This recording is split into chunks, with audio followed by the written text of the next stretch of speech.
Halo semua, selamat berjumpa lagi. Hari ini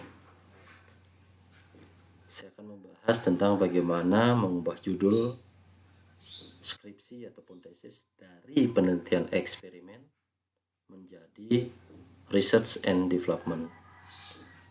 Pengubahan judul bisa saja terjadi, teman-teman, itu seiring kondisi yang ada di lapangan.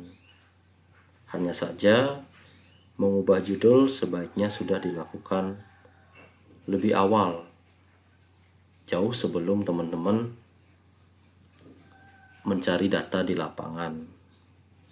Nah, bagaimana cara mengubah judul dari eksperimen ke research and development? Teman-teman harus memperhatikan beberapa hal berikut.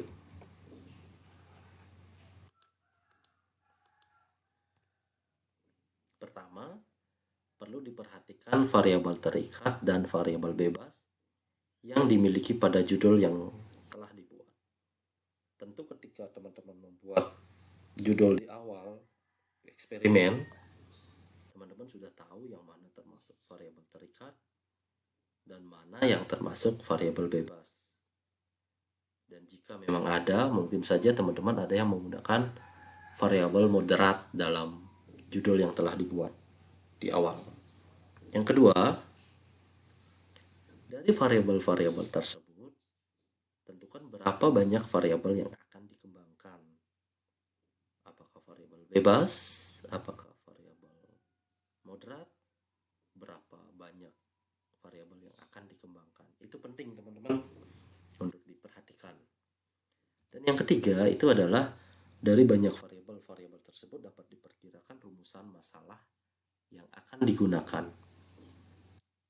Kaitan antara judul, rumusan masalah nanti akan berdampak pada tujuan, hipotesis, analisis, dan hingga bermuara pada simpulan.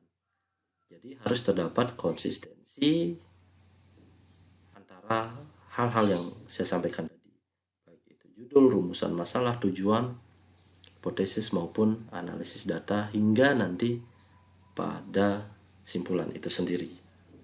Nah, kita beranjak dari contoh.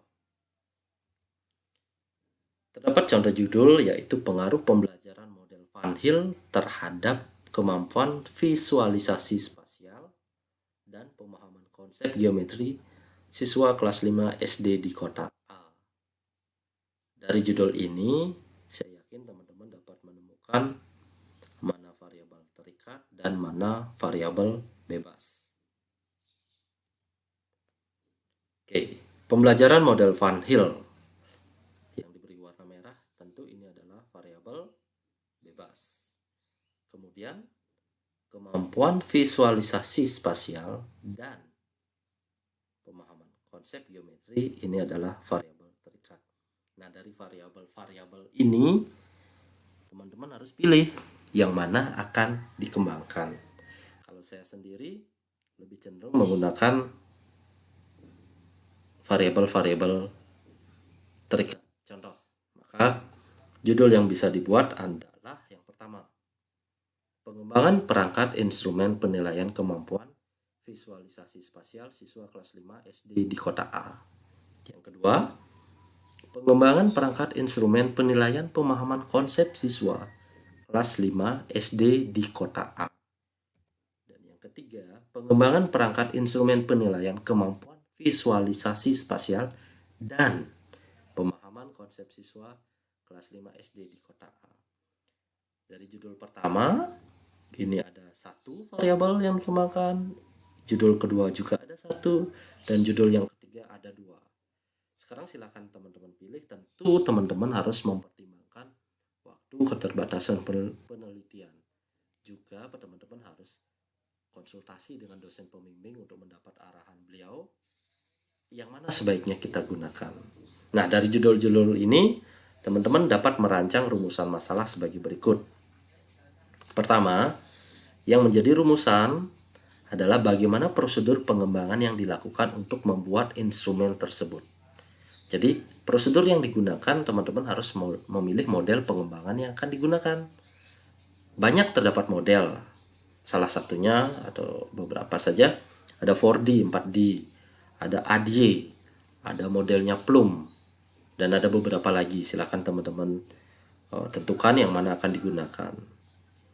Kesemua model tersebut memiliki keunggulan masing-masing dan memiliki tahapan masing-masing, teman-teman ya. Yang kedua adalah bagaimana kualitas instrumen yang dikembangkan.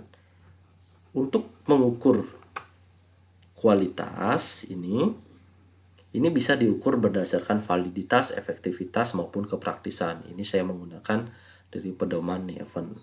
Lantas, yang manakah akan diukur? Nah, ini silakan teman-teman konsultasi dengan dosen, konsultasi dengan pembimbing, konsultasi dengan mentor, sampai sebatas mana kualitas yang akan ditentukan.